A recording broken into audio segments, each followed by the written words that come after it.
Assalamualaikum warahmatullahi wabarakatuh. Heuristik. Heuristik adalah tahap di mana para peneliti sejarah ataupun kita akan meneliti sejarah, yaitu dengan cara mengumpulkan ataupun mencari-cari sumber sejarah berdasarkan sumber-sumber yang asli ataupun fakta-fakta yang benar.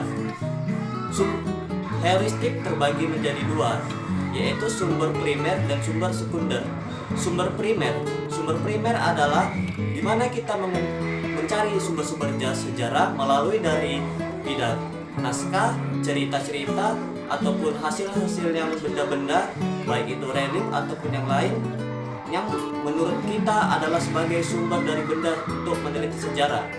Sumber sekunder adalah sumber yang dimana kita mencari langsung para pelaku sejarah yang pernah menghadapi ataupun hidup di zaman itu.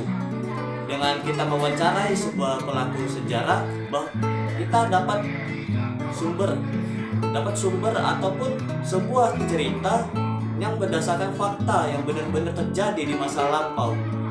Dengan masa-masa lampau itu kita dapat menyimpulkan beberapa sejarah dan kita akan mendapatkan suatu kesimpulan dalam sejarah itu yang disebut heuristik. Heuristik ini hampir kita seperti harus mencari sejarah dengan betul-betul teliti, baik dengan ilmu bantu maupun dengan ilmu-ilmu lainnya. Kita akan sangat memerlukan dalam meneliti sejarah ini. Setelah tahap heuristik ini akan masuk ke tahap kedua, yaitu verifikasi. Oke, selanjutnya adalah di tahap verifikasi. Verifikasi atau kritik sejarah adalah di mana kita harus mengkritik ataupun menganalisis sebuah sejarah ini berdasarkan dari sumber-sumber yang sudah kita kumpulkan melalui dari peristiwa ataupun tahap heuristik.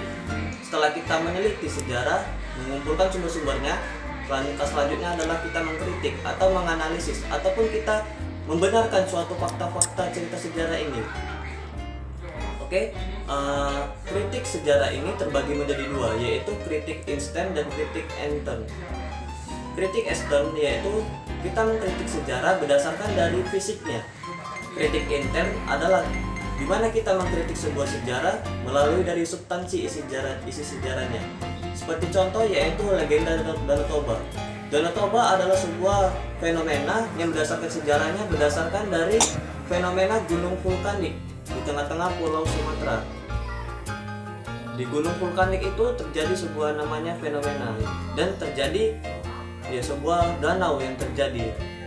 Tapi menurut rakyat setempat, masyarakat setempat, itu ada cerita sejarahnya sendiri, yaitu legenda Danau Toba. Nah, kita pun tidak perlu lagi menceritakan bagaimana ceritanya legenda Danau Toba, tapi kita yang tahu bahwa cerita itu harus kita dapat menjadi patokan untuk sejarahnya. Walaupun tidak terlalu benar, kita hanya menghormati ataupun mentoleransi dari cerita-cerita rakyat tersebut. Interpretasi. Dalam tahap ini, seluruh sumber dan data sejarah yang telah dikumpulkan akan dikelola dan dilakukan penafsiran. Nah, penafsirannya harus bersifat objektif. Para peneliti harus mampu menghubungkan antara makna dan fakta yang ada dan menyampaikannya secara deskriptif. Nah, apabila penafsiran atas sumber dan data sejarah memerlukan sikap subjektif, maka para peneliti atau ilmuwan harus lebih mampu bersifat objektif rasional, tetap terpaku dengan fakta yang ada dan tidak menambahkan opini pribadi. Gitu. Historiografi. Setelah melalui keseluruhan metode di atas, maka tahapan terakhir adalah penulisan penelitian sejarah atau historiografi. Peneliti akan merangkai seluruh interpretasi menjadi bentuk laporan, analisis, naratif, deskriptif yang dapat dipertanggungjawabkan. С праздником вас! С Днем Великой Победы! Ура!